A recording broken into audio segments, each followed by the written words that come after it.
أما والذي حج الحجيج لبيته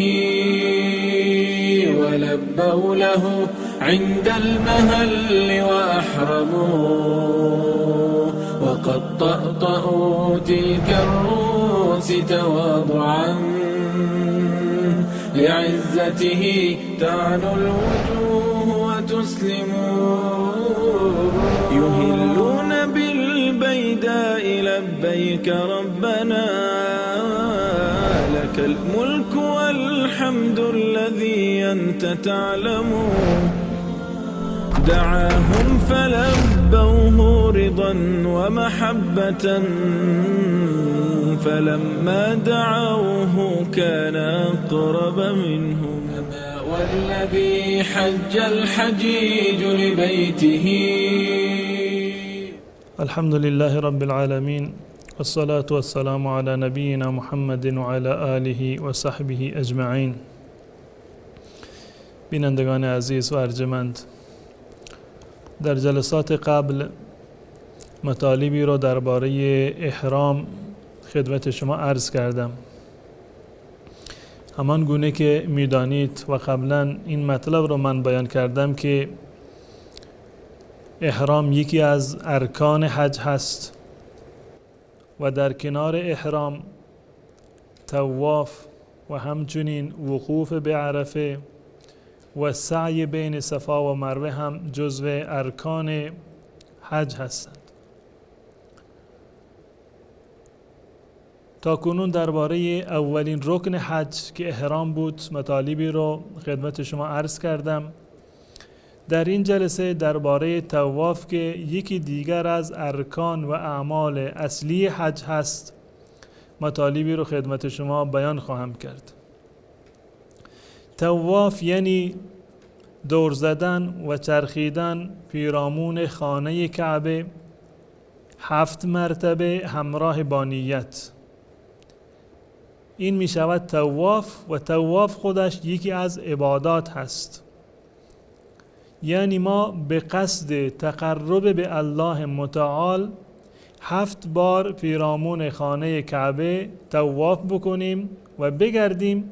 این خودش یک نوع عبادت هست در غیر از ایام حج و در غیر از عمره برای کسانی که در مسجد الحرام هستند و این یک عبادت منحصر به فرد هست، فقط و فقط پیرامون خانه کعبه انجام میگیرد. در جای دیگر ما نمونه این عبادت رو در واقع نداریم. و طواف در حج یکی از ارکان حج شمرده می شود و دلیل رکنیتش و فرض بودنش قرآن کریم و سنت رسول الله صلی الله علیه و سلم هست. الله متعال می فرماید ولیطوفوا بالبیت العتیق، باید که بیت عتیق را خانه کعبه را طواف بکنند. و همچنین درباره مشروعیتش الله متعال صراحتا در قرآن کریم می فرماید ان طهر بیتی للطائفین والعاکفین والرکع السجود، خطاب به حضرت ابراهیم علیه السلام و اسماعیل که الله متعال فرمودند که خانه مرا پاک بگردانید، پاکیزه بکنید برای کسانی که طواف میکنند و اعتکاف میکنند در این مسجد و رکوع و سجود میکنند، یعنی این که نماز میخوانند.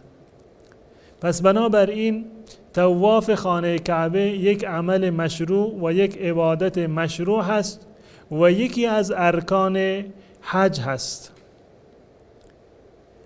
این طواف همان گونه که قبلا عرض کردم یکی از عباداتی هست که ما به عنوان تقرب و برای تقرب به درگاه الله متعال انجام می دهیم. پس بنابراین در هنگام طواف و قبل از طواف ما باید این نیت را داشته باشیم که ما پیرامون خانه کعبه به خاطر امتثال دستور الله متعال طواف می کنیم و هیچ عبادتی بدون از نیت در واقع پذیرفته نخواهد شد.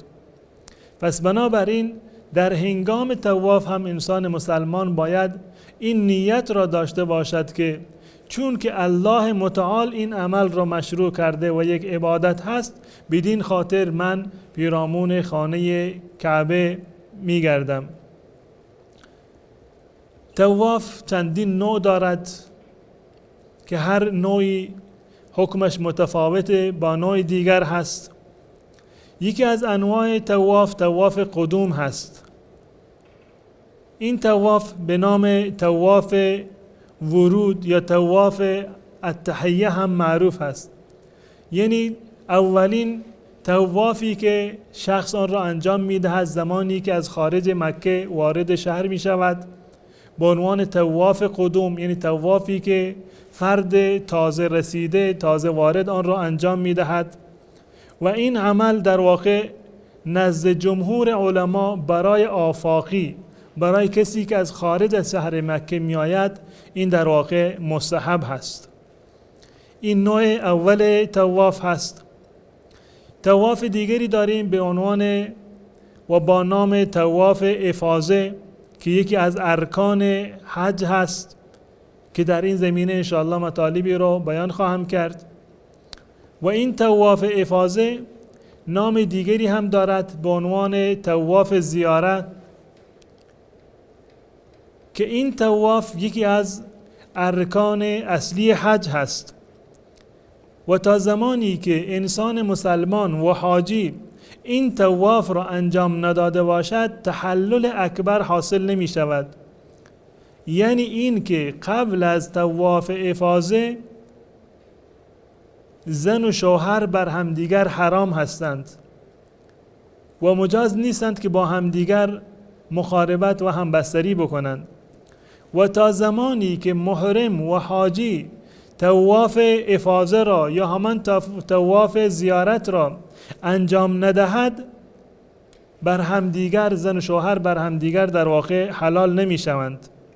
در این زمینه الله متعال صراحتا در قرآن کریم می فرماید وَلْيَطَّوَّفُوا بِالْبَيْتِ الْعَتِيقِ که این آیه را مفسرین ناظر بر همین نوع طواف می دانند که طواف افاضه و طواف زیاره هست و بدین دلیل این را یکی از ارکان حج در واقع شمردند. و یکی دیگر از انواع طواف طواف وداع هست که به نام طواف صدر هم مشهور هست و این یکی از واجبات حج هست. البته این طواف فقط برای کسانی هست که خارج از شهر مکه برای حج آمدند. برای کسی که در شهر مکه زندگی می کند طواف وداع در واقع واجب نیست.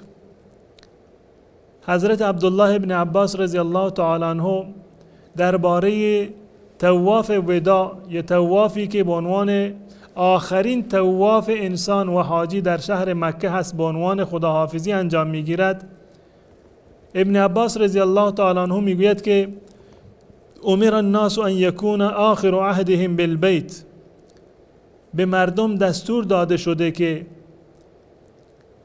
آخرین لحظاتی که میخواند از مکه خارج بشوند آخرین کارشون طواف خانه کعبه باشد، الا انه خفف عن المرأة الحائض، منتها این کار و طواف وداع برای زنی که در حالت عادت ماهیانه هست تخفیف قائل شده برای چنین زنانی و بر زنان در هنگام عادت ماهیانه طواف وداع لازم نیست.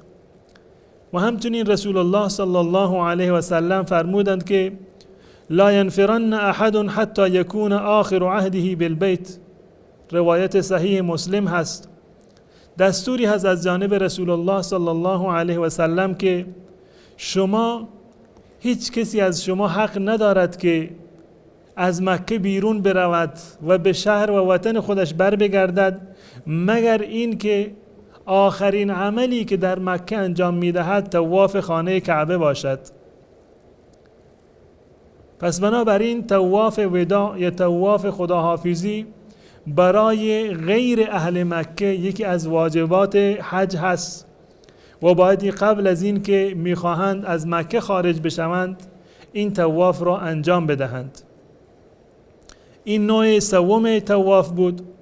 و یک طواف دیگر طواف نفلی هست، یعنی طوافی هست که سببی ندارد، نه طواف حج هست و نه طواف عمره هست. طواف عادی هست که هر وقتی که انسان در مسجد الحرام حضور داشت میتواند این طواف را انجام بدهد. منتها هر طواف باید 7 مرتبه باشد. طوافی که کمتر از 7 مرتبه باشد طواف مشروعی نیست، یعنی 1 بار یا 2 بار دوروبر خانه کعبه طواف کردن و چرخیدن به عنوان عبادت محسوب نمی شود. هر مرحله‌ای که انسان میخواد طواف بکند باید این طواف 7 دور کامل باشد که پیرامون خانه کعبه باید بگردد. آغاز و انتهای هر طوافی و هر شوطی در واقع از حجر اسود هست. از حجر اسود شروع بکند، آغاز طواف هست و تا زمانی که 1 دور کامل بزند و دوباره به حجر اسود برسد این 1 طواف شمرده می شود و 1 شوط هست و 7 بار دوربر خانه کعبه بگردد این 1 طواف مشروع در واقع شمرده می شود. پس بنابراین طواف 4 نوع دارد: طواف قدوم و طواف افاضه. طواف قدوم من قبلا عرض کردم که بنابر دیدگاه عموم فقها مستحب هست و طواف افاضه یا طواف زیارت رکن حج هست و طواف وداع یکی از واجبات حج هست و طواف نفلی هم طوافی هست که بدون سبب انسان انجام میدهد و نفل و سنت هست که انسان مسلمان چون این طوافی را زمانی که در داخل مسجد الحرام هست این طواف را انجام بدهد. تا جلسه دیگر که مطالبی دیگر در این زمینه خدمت شما عرض خواهم کرد، تمام شما را به الله متعال می سپارم. السلام علیکم و رحمت الله و برکاته. أما والذي حج الحجيج لبيته ولبوا له عند المهل وأحرموا وقد طأطأوا تلك الرؤوس تواضعا لعزته تعنو الوجوه وتسلموا يهلون بالبيداء لبيك ربنا لك الملك والحمد الذي أنت تعلم دعاهم فلبوه رضا ومحبة فلما دعوا